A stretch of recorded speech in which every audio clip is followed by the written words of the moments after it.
What is energy? It's a big question, and we all have it or we all use it.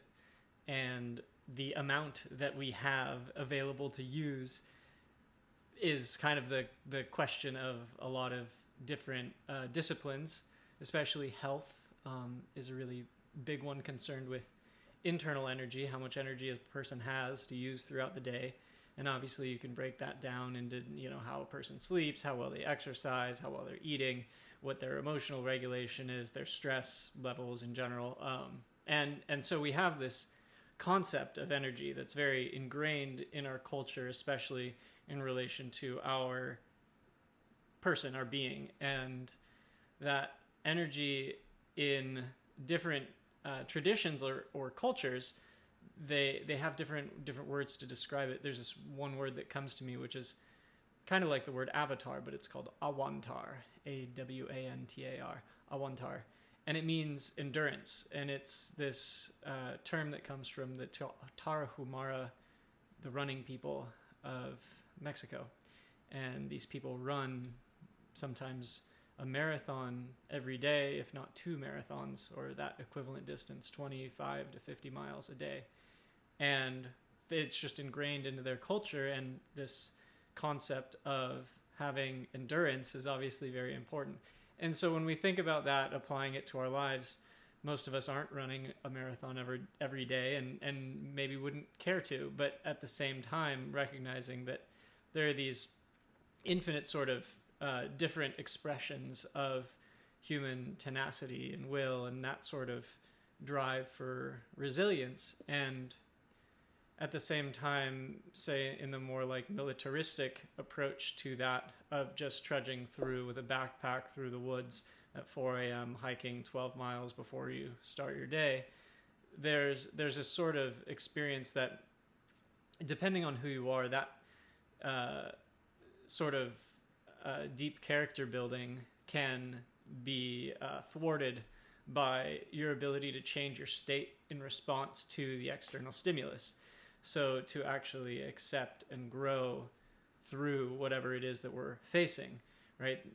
I think it was Jim Rohn, who's Tony Robbins' teacher, and a number of other people have said, don't ask for the task or the test to be easier. Ask for yourself to be stronger, because whatever is hard now will just always be hard, right? Things don't get easier, but we get better at them. So as we connect to our energy and connect to our ability to be present, this is sort of where the real magic happens, because we're tuned in to this space of presence, and regardless of what our experience is in the moment, we can always choose to be present. We can always choose to take a deep breath, and we can always choose to go beyond whatever our momentary experience is.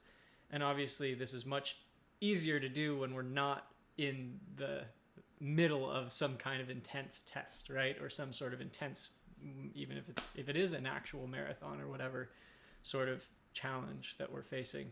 So the purpose for practicing presence is so that when we are experiencing those things, that we can actually bring all of that we've cultivated into the present moment that is being brought to us all of the time, sometimes different than others. And it's the same thing as training for an athletic event. You wouldn't want to go, again, jump into a marathon without having previous training. So working yourself up to that level of, once again, presence by having some sort of daily practice of mindfulness or meditation or other sort of centering activity that brings you back to yourself.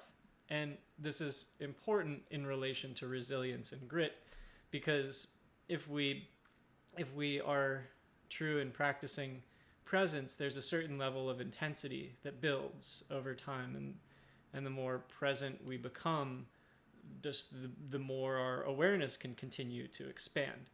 And in the same vein with sports, if you are practicing running, you could get faster, you could become not only better at running long distances quicker, but also feel less tired, more joyful actually as you are experiencing the thing. So not to discount the inner experience even when it comes to outer feats of strength and simple things like that.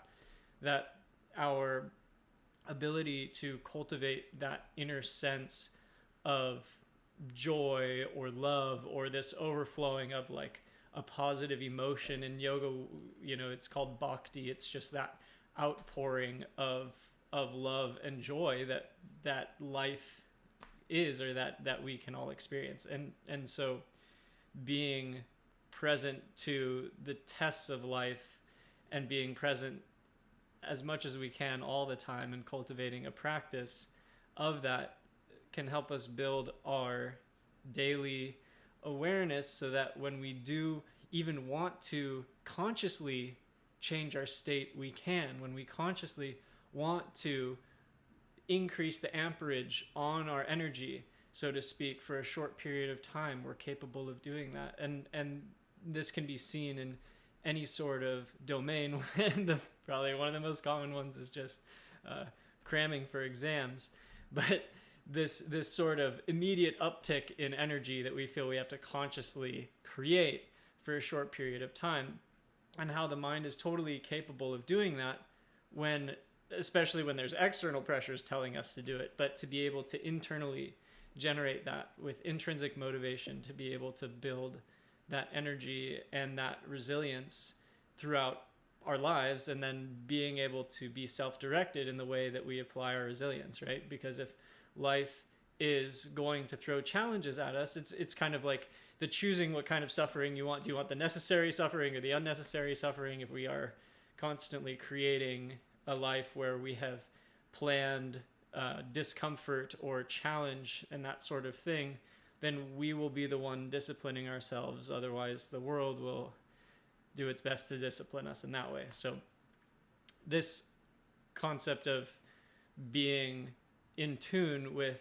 your energy, being in tune with your mindset, and your ability to really consciously create states of being, regardless of whatever your external circumstances, is a deep way to bridge the spirit and the body, so to speak, or the mind and the heart, to understand that we are connected beyond this plane of three-dimensional reality, or even the dimension of thought, that our consciousness is the thing that is propelling everything, and that when we tune into our consciousness and we tune into our breath, that breath is kind of connected to everything with us. And when we make even our breath conscious, just bringing the unconscious thing that's an autonomic nervous system response, when we bring that into the awareness, then we start to become more conscious of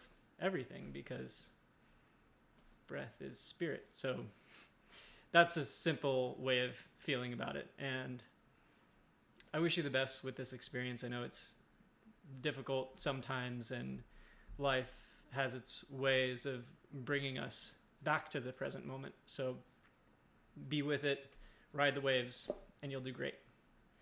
Namaste. Peace.